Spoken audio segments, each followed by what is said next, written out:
Assalamualaikum warahmatullahi wabarakatuh. Selamat siang ya. Selamat siang semuanya. Mudah-mudahan dalam keadaan sehat walafiat ya.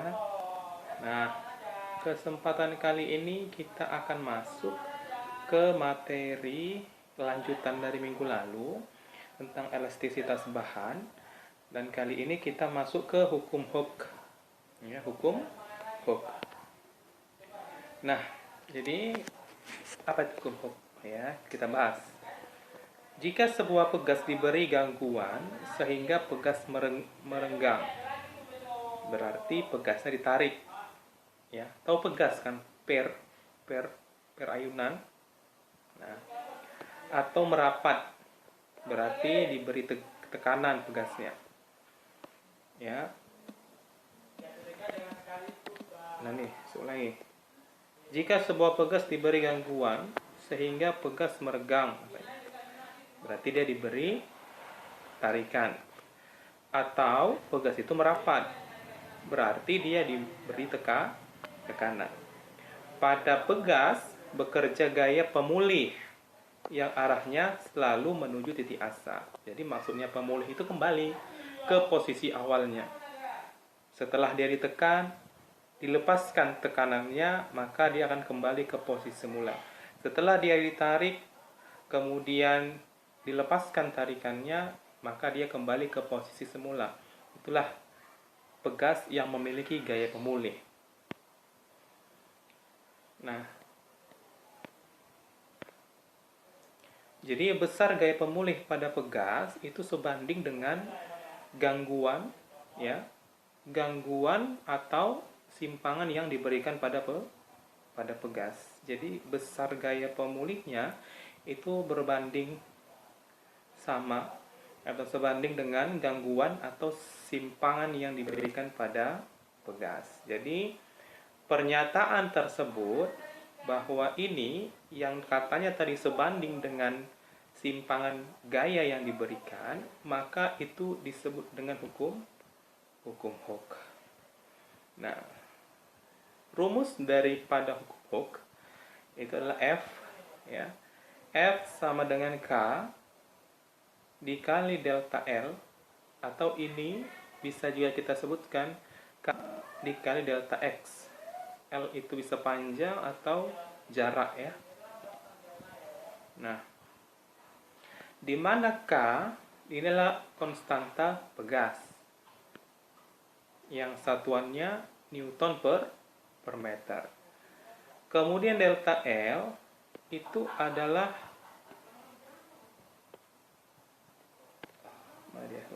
simpangan pada pegas, ya, yang satuannya adalah meter. Dan F itu adalah besar gaya pemulih pada pegas, dan satuannya adalah Newton. Jadi rumus daripada hukum Hooke berdasarkan gaya pemulihnya tadi adalah F sama dengan K dikali delta L sama dengan K dikali delta X, ya. Nah, pegas disusun secara seri. Nah, bagaimana itu ya pegas disusun secara seri? Jika dua buah pegas disusun secara seri seperti gambar berikut. Mana dia?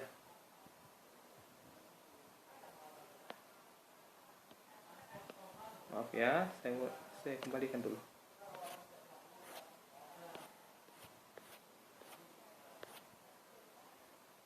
Nah, gambarnya nggak kelihatan. Jadi setiap pegas itu memiliki konstanta pegas K1 dan K2. Jika pada ujung pegas yang disusun secara seri tersebut diberi gaya sebesar F, maka kedua pegas tersebut akan menerima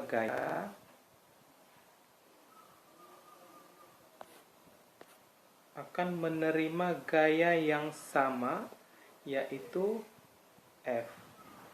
Dari pegas 1 dan pegas 2, maka akan diperoleh persamaan berikut ini.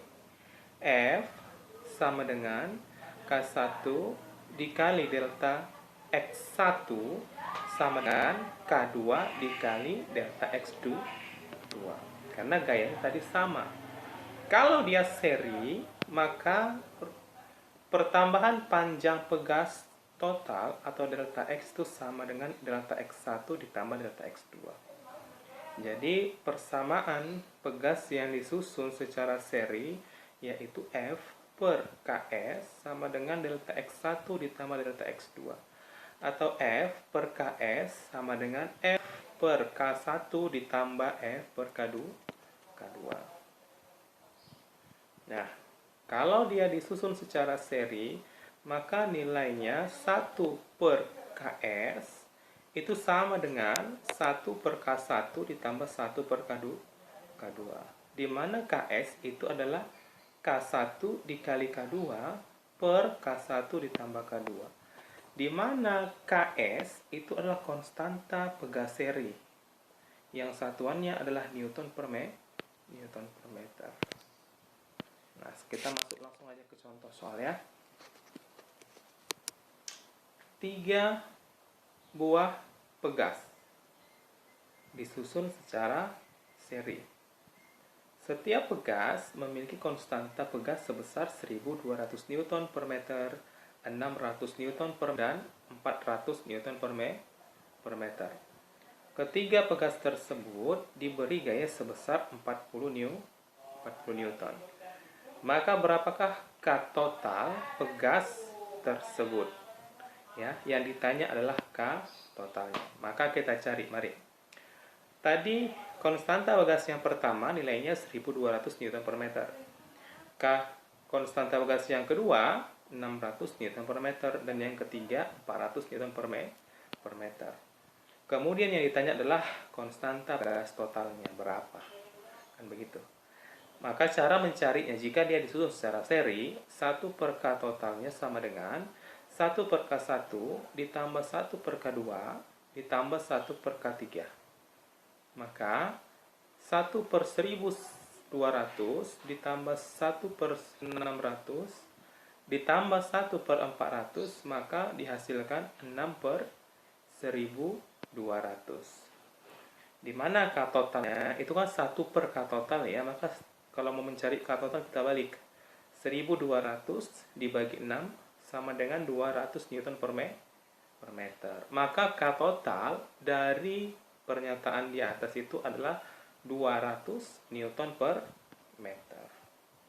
Nah, kalau tadi disusun secara seri, maka ini disusun secara paralel. Jika dua buah pegas disusun secara paralel, setiap pegas memiliki konstanta pegas K1 dan K2. Jika pada ujung pegas yang disusun secara paralel tersebut diberi gaya F, besar gaya F dibagi menjadi 2. Pada kedua ujung pegas itu, misalnya diberi gaya F1 dan F2. Maka rumus untuk menentukan daripada pegas yang disusun secara paralel adalah F1 sama dengan K1 dikali delta X1 sama dengan K1 dikali delta X. Dia hampir sama ya, seperti yang tadi disusun. Nah, sedangkan rumusnya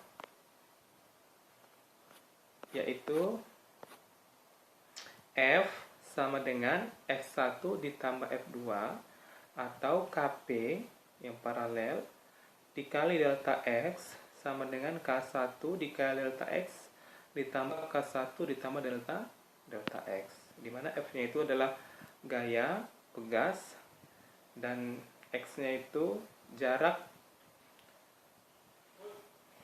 yang satu dan yang kedua, dan K-nya itu adalah konstanta pegas. Nah, jadi pertambahan panjang pegas total itu sama dengan pertambahan panjang setiap gas. Ya, setiap pegas, atau delta X1 sama dengan delta X2 sama dengan delta X3 dan seterusnya.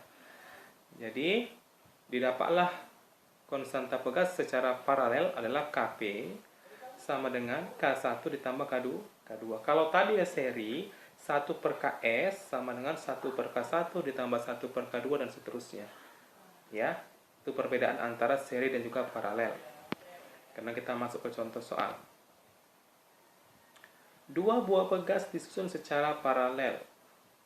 Setiap pegas memiliki konstanta pegas 200 Newton per meter dan 300 Newton per meter. Jika pada susunan paralel pegas tersebut diberi gaya berat 20 Newton, berapakah pertambahan panjang pegas tersebut? Ya, jadi tanya adalah pertambahan panjang pegasnya. Nah, jadi yang tadi konstanta pegas yang pertama itu sebesar 200 Newton per meter, konstanta pegas yang kedua itu sebesar 300 Newton per meter. Dan gayanya adalah sebesar 20 Newton. Yang ditanya pertambahan panjang berarti delta X. Nah, sekarang kita cari dulu.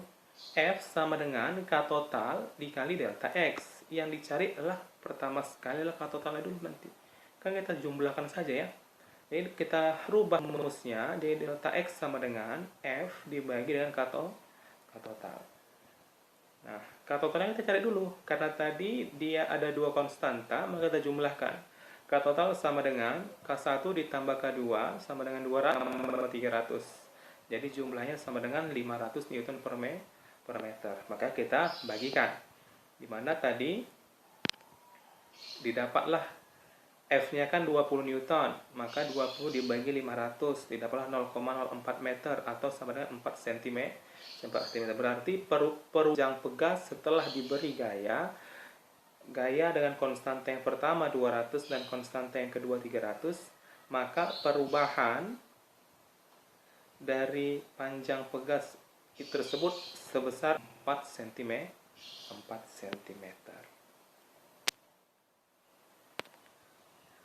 Nah, ini ada soal latihan, tapi sebelum ke soal latihan, tadi kan kita sudah membahas bahwa ada yang disebut dengan konstanta pegas, paralel, dan yang seri.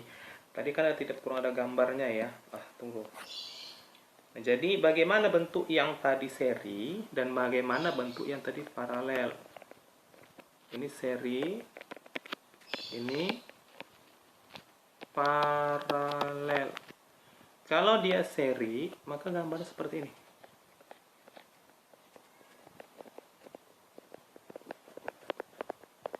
Nah, ini ada benda di sini. Ya.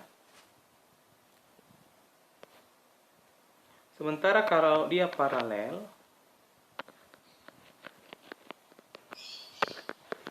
ini gambarnya pegas ya. Nah, jadi seperti itu. Ya, kalau seri dia ini K1-nya, biasanya ini K2, ini K3. Sedangkan yang paralel, dia seperti gambar K1, bisa banyak, ya, ada lagi, sampai K berapa dia terserah. Ya, itu bentuk daripada paralel K1 dan juga K2, paralel dan juga seri. Oke, jelas ya? Nah, itu soal latihannya. Coba dikerjakan. 3 buah pegas disusun seperti gambar. Mana gambar? Aduh, maaf ya. Nah, gambarnya seperti ini.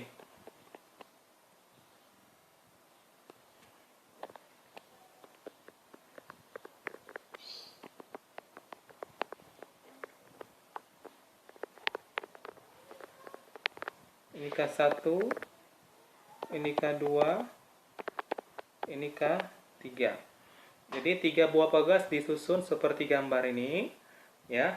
Ini gambar ini. Konstanta masing-masing pegas, K1-nya 200, K2-nya 400 dan K3-nya 200. Jadi susunan pegas dipengaruhi beban B, ini bebannya. Ya, beban B sehingga mengalami pertambahan panjang 5 cm. Maka berapakah massa beban B jika gaya gravitasi bumi sama dengan 10 meter per sekon kuadrat dan pertambahan panjang pegas itu 1 dan 2 sama. Ya, pertambahan pegas 1 dan 2 itu sama. 1 bagian 1 di bagian 2. Ya, nah coba dikerjakan. Nah, oke ya, sampai itu saja dulu pertemuan kita pada siang hari ini. Mudah-mudahan paham ada apa yang saya jelaskan. Dan jika ada yang ingin ditanyakan juga silahkan ditanyakan, silahkan diketik di kolom komentar. Akan saya jawab apa yang akan kalian pertanyakan. Oke, sampai di sini saja. Assalamualaikum warahmatullahi wabarakatuh. Selamat siang semuanya.